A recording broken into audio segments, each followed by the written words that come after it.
Buen día, son las 11:30 minutos. Empezamos un nuevo espacio periodístico acá en Canal Pro Política. La idea es compartir con los actores que están en la administración pública, la gente que está en la política, la gente que ejerce poder, a ver si encontramos alguna idea, alguna reflexión con relación al proyecto llamado Paraguay.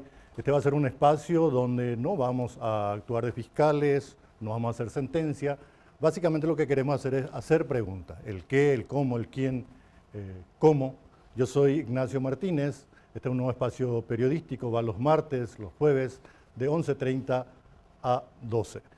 Estoy con dos figuras importantes, con responsabilidades diferentes hoy en día, uno es técnico, el otro es político, pero la idea es compartir, a ver, conversamos como ciudadanos, como paraguayos, el devenir de la República. Así que les invitamos a que estén atentos, hagan sus sugerencias para que este programa de alguna forma pueda ir mejorando. Le doy el saludo a Carlos Pereira, actual ministro secretario de la Secretaría Técnica de Planificación. Anteriormente fue presidente del Banco Nacional de Fomento. Buen día, Carlos, ¿qué tal? Buen día, Ignacio, un placer, un gusto estar acá compartiendo tu programa. Un placer estar acá con Sebastián. Realmente me siento muy privilegiado de estar acá compartiendo este espacio. Igualmente.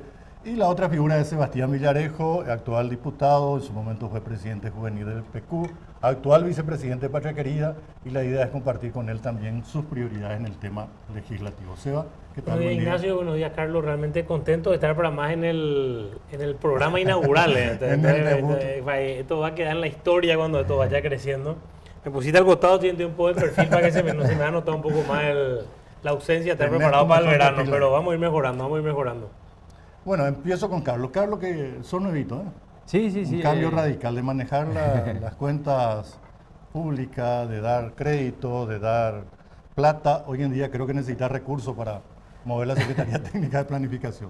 Bueno, realmente es un desafío muy interesante, ¿verdad? Nosotros que estamos en el mundo financiero, económico, son funciones diferentes, pero uno conoce porque de hecho uno no puede trabajar sin planificación.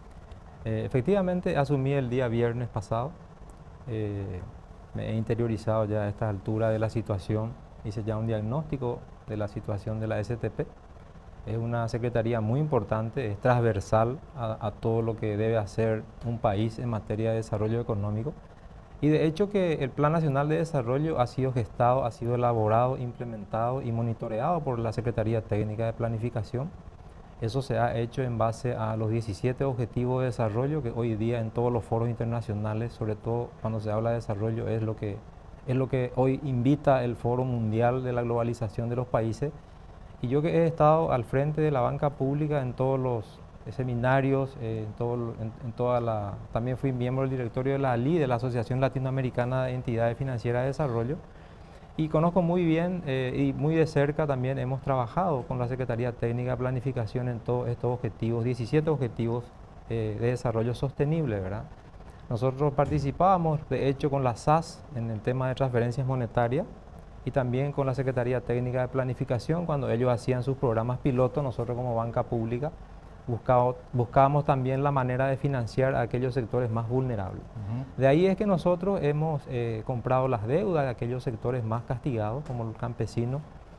Toda esa vivencia me ha permitido conocer realmente la problemática que yo hoy quisiera en este escenario de la STP, tratar de implementar una pequeña estrategia diferenciada, diría yo, porque he encontrado de que el factor que le ha motivado y ha llevado realmente a la gente del campo, sobre todo al pequeño productor, a estar sobreendeudado ha sido precisamente esa falta de orientación, esa falta de asistencia técnica y por supuesto de asistencia financiera, sobre todo del sector formal. Entonces la gente inescrupulosa se ha aprovechado de estos laboriosos pequeños productores, y en donde ellos fracasan es en el proceso final, ¿verdad? Que es en el momento de la comercialización. Ellos no tienen poder de decisión, no tienen poder de negociación, y ahí es donde ellos realmente pierden competitividad y pierden fuerza, y normalmente ya se le está fijando el precio. ¿Conoces bien la cancha? Conozco muy bien la problemática. En una segunda pregunta te diría, bueno, ¿qué vamos a empezar a hacer desde la Secretaría Técnica de Planificación? Pero me gustaría también que Sebastián Villarejo me responda. Si hoy tenía que definir tu prioridad, ¿cuál es lo más importante como diputado, como legislador hoy para Sebastián Villarejo? Excelente pregunta. Bueno, primero en realidad también darle toda la fuerza y el ánimo a Carlos. Yo creo que la STP es un órgano que debería tener mucha más fuerza de la que tiene, y eso depende principalmente del presidente de la República. Entonces también un poco una señal para la presidencia de la República que si quiere que la STP funcione, él tiene que poner la mirada en esta secretaría, porque finalmente la STP planifica, pero por ejemplo para la cuestión de reducción de pobreza depende del Ministerio de Agricultura, depende del funcionamiento del Ministerio de Hacienda, otros lugares, y vos puedes tener la planificación que quiera, pero si los ministros no siguen el paso. Y Pero al mira final, que depende también del Congreso, el tema presupuestario. sí, pero el problema del Congreso te da el presupuesto o no, pero acá en Paraguay hay un problema serio de calidad del gasto. Entonces, finalmente, con el presupuesto que hoy exista, que hoy ya existe, si no mejoramos la calidad del gasto no va a pasar nada. Entonces, ahí yo creo que hay un desafío enorme de la STP que lo estamos conversando fuera de cámara, de todo lo que es el presupuesto por resultado y no solamente por capacidad de ejecución, porque ahí hay un desafío enorme. Ahora, de todas maneras, respondiendo sí precisamente tu pregunta, algo que nos interesa mucho el control y justamente este tema de presupuesto por calidad del gasto. Pero hoy, si me preguntaron una prioridad, soy muy preciso, es otro tema distinto todo para todo un programa luego, el tema de reforma electoral. Para nosotros en Parreguería es clave, al margen de muchos otros puntos que estamos tratando y no dejando de lado, ¿Por qué eso se pero va? trabajar la reforma electoral hoy. ¿Y por qué? Porque vivimos nosotros una democracia representativa. Entonces, si se quiebra la confianza en el sistema electoral, es algo, y se quebró, o sea, hay un quiebre, que si no lo reparamos rápido, eso rompe los mismos cimientos sobre los cuales está construida hoy nuestra república. Hoy existe una desconfianza, a veces sin razón, a veces con razón, pero no importa, del momento que existe la desconfianza hay que actuar. Y este es un momento donde todas las fuerzas políticas y la ciudadanía está convencida de muchos cambios que tenemos que realizar.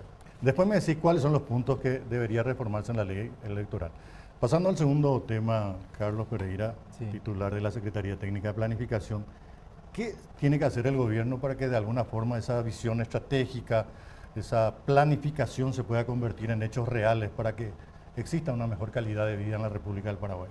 Bueno, de hecho que el Plan Nacional de Desarrollo está sustentado sobre tres ejes estratégicos fundamentales, ¿verdad? La reducción de pobreza, el crecimiento económico inclusivo y la inserción de Paraguay en el mundo, ¿verdad? Todos sabemos que los motores de desarrollo para que un país funcione, tiene que funcionar el consumo, tiene que funcionar las inversiones, las exportaciones.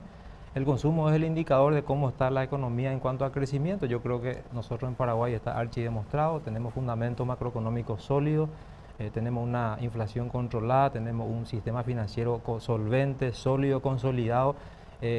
Toda la región envidia nuestra posición sólida en materia macroeconómica. El problema está, y la preocupación del presidente, y sobre todo de la orientación que yo he recibido, es de que realmente se articulen las políticas públicas conducentes a que los fundamentos macroeconómicos sólidos que hoy caracterizan nuestra economía llegue realmente a la gente. Que la gente sienta el impacto microeconómicamente en sus bolsillos, ¿verdad? Y ahí es donde uno puede percibir en las esquinas, ¿verdad? Todavía siguen habiendo gente que te limpia el vidrio, te piden monedas. Uno puede mirar marginalmente cómo están ubicados gente joven que viene del sector rural a la ciudad. ¿Y eso por qué pasa? Precisamente por lo que te decía antes, ¿verdad? Ellos no tienen ninguna motivación de seguir en el campo porque se ven limitados en cuanto a capacidad y a oportunidad de trabajo. Entonces hay que trabajar en incrementar la productividad, por un lado. Ahí se tienen que articular fuerzas de otros ministerios con asistencia técnica. Y la asistencia financiera ya va a venir como consecuencia de un ordenamiento en cuanto a las bases que van a hacer de que esa productividad vaya creciendo por hectárea. Porque la gente dice, vamos a reducir la pobreza, pero yo he visto en toda mi vivencia en el Banco de Fomento, de que la gente calificada como humilde, como pobre, tiene 3, tiene 4, 5 hectáreas. Y yo creo que con una buena planificación de fortalecimiento de la agricultura familiar campesina, es cuestión de hacer un censo ordenado y tratar de articular la formación de una bolsa de productos para poder garantizarle a ese pequeño productor el precio que él hoy no sabe. Consumo y precio. Y el mercado, la comercialización. La gente habla mucho del contrabando y es cierto, ahora mismo, ¿verdad? Toda esta devaluación del peso argentino hace de que realmente haya una diferencia hoy entre el 30 y 50% inclusive en precio, si vamos a comparar lo que hoy en Formosa, en Clorinda se está consumiendo con respecto a los supermercados y al sector comercial en nuestro país. Por eso hoy la gente va a llenar sus tanques cruzando la frontera, va a surtirse los fines de semana, y eso también va a ir afectando e impactando en el consumo local, ¿verdad? Eso se va a ver afectado en los comercios también. Eso también va a ir generando un cierto problema de acomodo por un factor exógeno que está viniendo de otro país. Entonces, yo creo que tenemos que crear las condiciones, y de eso se trata los ejes estratégicos sobre el cual se hizo, y yo creo que con muy buen criterio y sólidamente, el Plan Nacional de Desarrollo, pero que está interligado con otras líneas transversales de acción en las que hay que trabajar. Igualdad de oportunidades, hacer el ordenamiento territorial de que habla la propia Constitución, ¿verdad? Creo que el artículo 176 habla de la política económica y desarrollo económico, y ahí es donde emerge la necesidad de articular políticas públicas alineado al Plan Nacional de Desarrollo con los 17 departamentos a través de los gobiernos departamentales, y con los 254 municipios a través de los intendentes, para que todo converja y coherentemente en un solo plan nacional. Está llamado a ser el gran coordinador, articulador. Vamos a hablar de eso también. Sebastián, ¿cuáles son los puntos específicos de la reforma de la ley electoral que plantea Patria Querida? Este es un programa divertido para la audiencia, porque no, estamos así en punto en punto, sí. Está lindo, pues un pero mira que es importante la fusión entre la política y la economía. Por supuesto, de hecho que es la combinación. Es la combinación que acá nomás todavía no hemos encontrado el canal de entendimiento ordenado. Pero se encontró dentro de todo, pues yo lo que siempre digo, por lo menos lo que es economía macro, y te voy a contestar tu pregunta con precisión, porque siempre me quedo enganchado con lo que está diciendo Carlos. Yo creo que uno de los mayores ejemplos de Paraguay que yo creo que tenemos que trasladar en primer lugar a la educación es lo que se logró en la economía. Acá hay un pacto político tácito, más o menos desde el 2003, de que la política no se mete en la economía en un sentido de la politiquería o la política tradicional. Y creo que relativamente se respetó, salvo algunas que otras figuras, con todos los ministros de Hacienda y el presidente del Banco Central. ¿Pero vos decís que la economía va por un camino y la No, yo creo que están por el mismo camino, pero en ese mismo camino, ¿qué es lo que suele ocurrir? Que en realidad la política es como está hoy de moda el término bullying, es como el bulineador de las demás cosas en los caminos que transitan las ciencias para mejorar Paraguay. Con razón en algunos casos. Entonces es como que la política le bulinea la educación a la economía y carcome, cuando en realidad la política tiene que ser la ciencia integradora de las demás. Entonces yo creo que la política, hay como un pacto tácito que se permitió respetar esa coexistencia al margen de algunas cosas, por lo menos ciertos organismos técnicos. Por eso, bueno, la gestión de Carlos René, que lo digo siendo yo un partido de oposición, fue excelente, y lo que ocurrió en distintos ministerios y en el BCP, ¿verdad? Ahora, hablando sobre reforma electoral, así voy a ser bien preciso, ¿verdad? Para nosotros en Patria Querida se quebró el sistema, o sea, se quebró la confianza del sistema, y el sistema es obsoleto. Obsoleto porque una ley de los 90, al ser una ley de los 90, no acoge la cantidad de votantes que tenemos hoy, la cantidad de electores, la cantidad de movimientos que se inscriben. O sea, es absolutamente insostenible que un miembro de mesa, después de trabajar 10 horas, redacte de puño y letra 60 actas. Como mínimo tiene que redactar 54 y al margen le piden certificado de resultado. Entonces es irreal. Y el sistema de control está basado en algo que, si funcionara, 1 de cada 5 paraguayos tiene que ser veedor o miembro de mesa. Entonces no funciona. Entonces, propuesta, la primera y más importante, desbloqueo de listas sábanas. Nosotros creemos que tiene que existir el desbloqueo. Hay gente que habla en contra del desbloqueo, pero que yo respeto, porque en realidad las teorías no son perfectas, ni el desbloqueo ni las listas bloqueadas son necesariamente malas. Diputado, ¿eso de internas, generales no Nosotros internas? creemos que tienen que estar en ambos lugares. Ojalá por lo menos se acuerden las internas. O sea, finalmente, si damos un paso, yo ya lo voy a respetar tremendamente, ¿verdad? Al margen del desbloqueo, las tres principales son desbloqueo, segundo, voto electrónico. Nosotros no podemos estar dando la espalda a la tecnología, tiene que existir el voto electrónico con impresión de papeleta, pero con reglas claras para ver en qué momento, o sea, reglas claras de auditoría y de control. Tenemos las unas que se usan en Venezuela, las que se usan en Salta, que han funcionado. Y eso que digo Venezuela, yo soy alguien crítico, no lo crítico, absolutamente crítico al gobierno dictatorial venezolano. Pero ahí el problema fue que no hay auditoría. Es como que tiene un voto electrónico y Maduro cuesta el resultado. O sea, el problema acá es la auditoría. Pero en Salta tienen unas urnas muy interesantes también, el voto electrónico. Y en tercer lugar, que es sí algo absolutamente radical y que quiebra todo, es cambiar el sistema de integración de los miembros de mesa. Creemos que tiene que ser por sorteo, por carga pública, en un universo principalmente de jóvenes, universitarios, institutos superiores, docentes o por lo menos con bachillerato concluido. Esas tres principalmente. Al margen tenemos otras 10 puntuales, como cambiar la cantidad de apoderados por local, ampliar la inscripción automática, transporte gratuito el día de las elecciones, hay muchas más, ¿verdad? Pero como en honor al tiempo y para seguir el diálogo fructífero entre los tres, señalo esas tres como las principales. Después te preguntaría, para que anotes ya, si la composición de fuerza en el Congreso va a permitir la reforma, el ideal que quiere Pachequería. Carlos Pereira, cuando hablamos de Secretaría Técnica de Planificación, hablamos de articular un montón de cosas. La calidad de vida pasa por obras públicas para que haya camino a la gente que genera producción, mejores precios, asistencia al campesino, ¿por qué no también salud, calidad de vida, educación? En síntesis, estamos hablando de gente que tiene nivel de vida y gente que vive en situación de pobreza. Realmente todos esos componentes están dentro del primer eje de reducción de pobreza. Eso ataca no solamente la erradicación de la pobreza como uno de los pilares y las pautas que han fijado las Naciones Unidas, ¿verdad? Que es el deber global que hoy tienen todos los países de que si realmente en el año 2030, porque el plan se denomina Agenda 2030, ¿verdad? Si lo que todos los países alineados están queriendo erradicar la pobreza en el año 2030 es precisamente para que se pueda llegar al desarrollo sostenible tan anhelado. Y en base a esos ejes es que se va construyendo los demás, que son el crecimiento económico inclusivo, como dice su nombre. Sí. Eso significa igualdad de oportunidades para hombres, para mujeres. Ahí no se tienen en cuenta cuestiones étnicas, sexo ni clase social.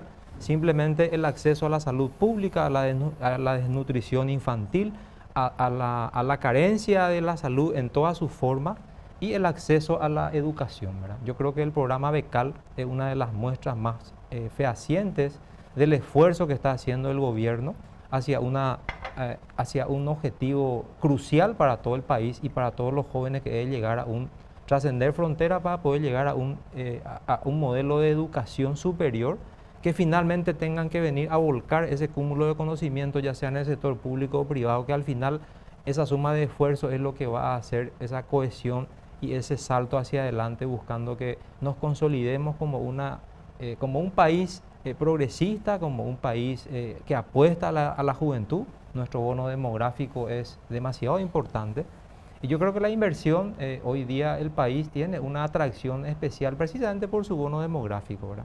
Paraguay es un país atractivo porque tiene mano de obra barata, tiene mucha juventud, hay mucha capacidad ociosa en el campo, hay mucha tierra fértil. A mí me ha tocado ver cómo y de qué manera la gente se interesa en el proceso de reforestación, por ejemplo. Y esos son mecanismos que permiten planificar a largo plazo, ¿verdad? Una inversión en reforestación tiene un periodo de maduración de 7 años para la biomasa y leña. Y en el año 14 ya es un tronco, ya ahí la gente puede optar por la madera o por el sector mobiliario o por el papel. Y esos son procesos industriales por lo que nosotros hoy estamos empezando a caminar y a transitar. Y creo que las políticas públicas también debemos de ir alineando hacia eso. Okay. Seba, lo ideal es lo que planteas como Pachequería. Yo veo que hay dos proyectos, ¿verdad? Uno lo que aparentemente manejan los partidos tradicionales y después el resto de los partidos. ¿Cómo vos ves? ¿Esto va a salir? ¿Hay posibilidades de que se obtengan los números necesarios? ¿Va a haber un acompañamiento de la gente del PLRA, del Partido Colorado? Yo creo que puede salir, como nunca antes. De que va a salir o no, pues es muy arriesgado dar una posición. Pero sí creo que como nunca antes puede salir. Yo creo que como nunca antes todas las fuerzas políticas hablan de reforma electoral. Ambas cámaras han resuelto hacer una comisión de reforma electoral. El Poder Ejecutivo ha convocado para trabajar la reforma electoral. Entonces es como que evidentemente no se puede hacer todo esto y después no cambiar nada. Entonces definitivamente algo va a ocurrir. Vi por lo menos ya la propuesta del PLRA. La propuesta del PLRA, al menos institucional, hay que ver si las bancadas cumplen. De repente el funcionamiento institucional no es muchas veces muy lógico en los partidos de grandes bancadas, ¿verdad? Pero la propuesta institucional, que la otra vez le estuve escuchando a Ramírez Montalbete y al doctor Rivero presentando en una reunión que estuve, va muy de la mano con lo que yo acabo de mencionar. Salvo dos cosas diferentes, estamos en la misma, en integración, en voto electrónico, en desbloqueo. Entonces yo creo que puede ocurrir. Yo creo que el desbloqueo podríamos llegar a conseguirlo para las internas. ¿No? Quiero ser realista que de nuestra parte vamos a pelear total.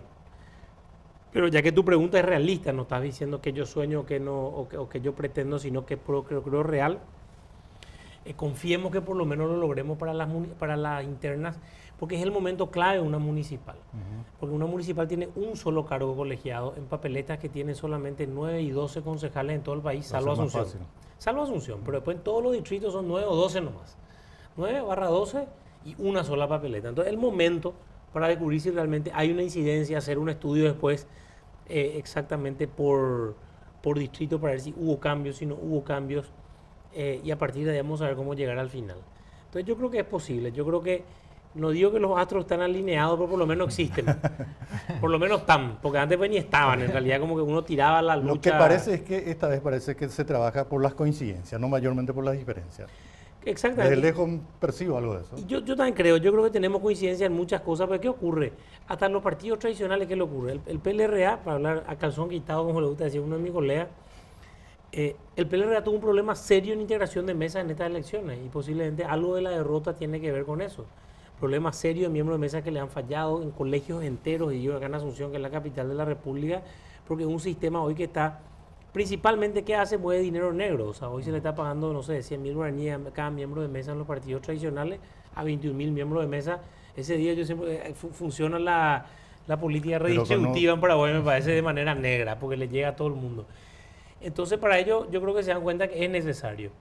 Y el Partido Colorado, en el tema del voto electrónico, finalmente, son todos los miembros de mesa los que están ahí horas y horas redactando actas, ¿verdad? Y los problemas que existen en las elecciones generales, que en principio uno podría decir el Partido Colorado está a favor, en realidad son los mismos problemas que ellos viven en sus internas, porque en sus internas también hay movimientos mayoritarios y minoritarios. Entonces, yo creo que es como que hay algunas coincidencias. El desbloqueo es un tema muy polémico.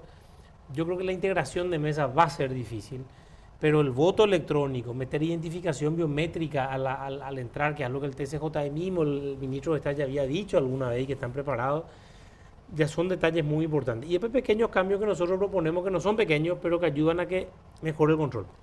Carlos, dos cositas más. Cuando hablamos de planificación, necesariamente tenés que tener números. Sí, efectivamente. Encuesta, sí. Porcentaje.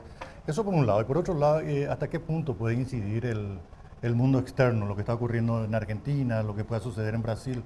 ¿Genera finalmente una cierta influencia en un trabajo de planificación nacional? Bueno, de hecho que en materia económica es natural y es obvio que va a tener su incidencia, ¿verdad?